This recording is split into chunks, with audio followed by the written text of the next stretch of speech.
Hi there, welcome to the channel. My name is Mike, and this is the Legally Blind Geek YouTube channel. Today's video we are going to explore a visually impaired mind's eye, the importance of that, and how it affects the reality of vision loss. Sound interesting? I think you'll find it insightful. Check this out.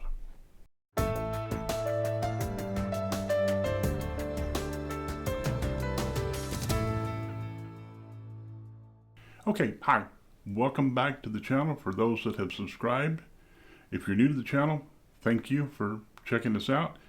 Consider subscribing. If you like what you see, give us a thumbs up. And always check out the description down below. I've got a link down there to my recent book, Coping with Vision Loss, that covers the mind's eye, the reality of vision loss, and a lot of other things that are helpful for a visually impaired person, their friends, their family, and folks that have to cope with vision problems all day long.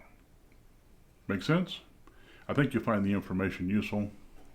Please give it a check, give it a look. So today we're going to talk about a visually impaired mind's eye. What does that mean? You know, a lot of people use the mind's eye to help explain things.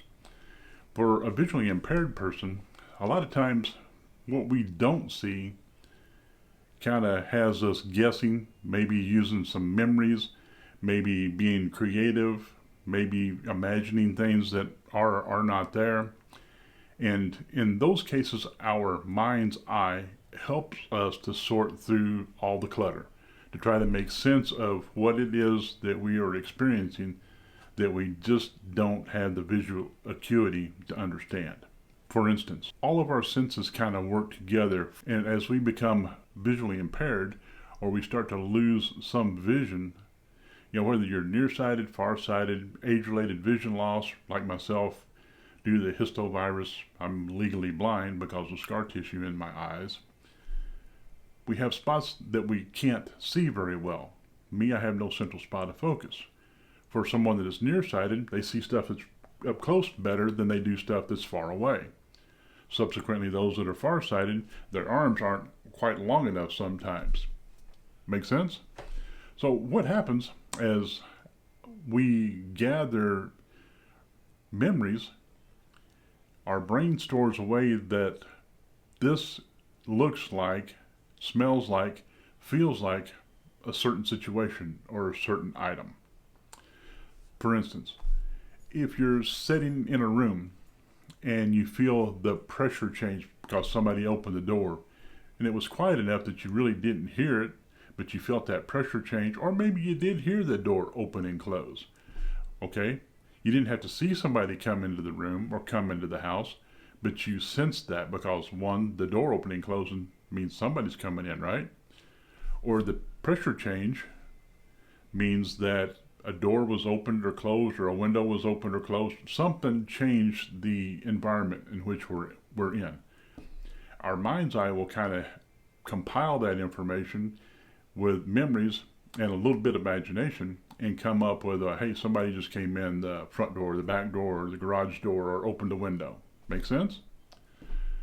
Sometimes this is really helpful. And sometimes maybe we just didn't quite interpret it, or maybe our mind's eye, along with the other bits of information that we're using to figure out what's going on, might be a little bit skewed. It might have been something as simple as the air conditioning kicked off, you know.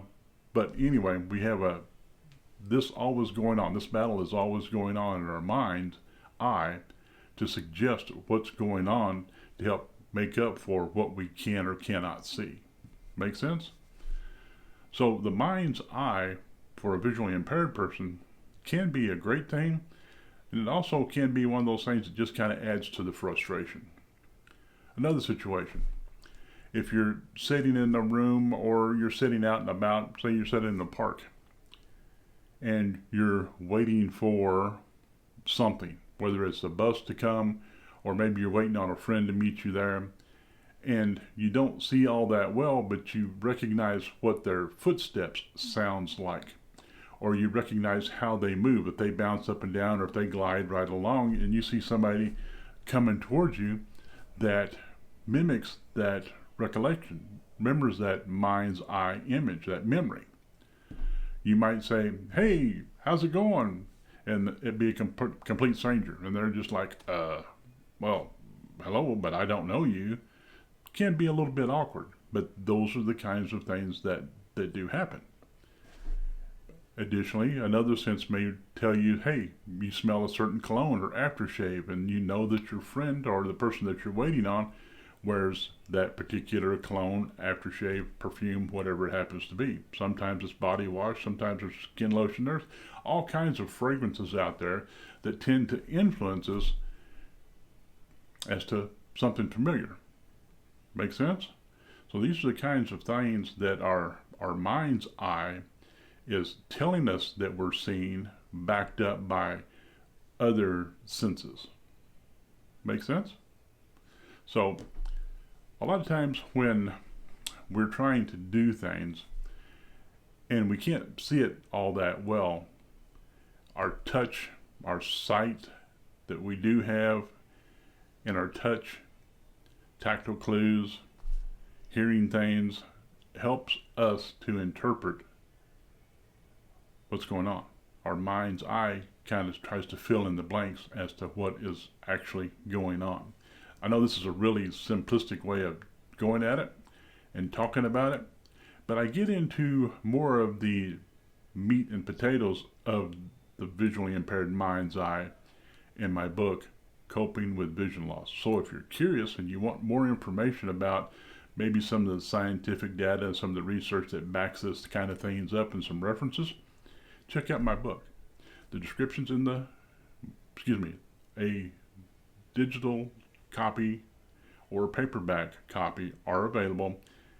Check out the pinned comment directly below this, and I'll have the direct link to Kindle books where you can get your copy, and you can share it with a friend or just gain some additional information on all sorts of things that impact the topic of coping with vision loss. I appreciate you checking it out. Consider subscribing if you haven't. If you enjoy this kind of content, give me a thumbs up.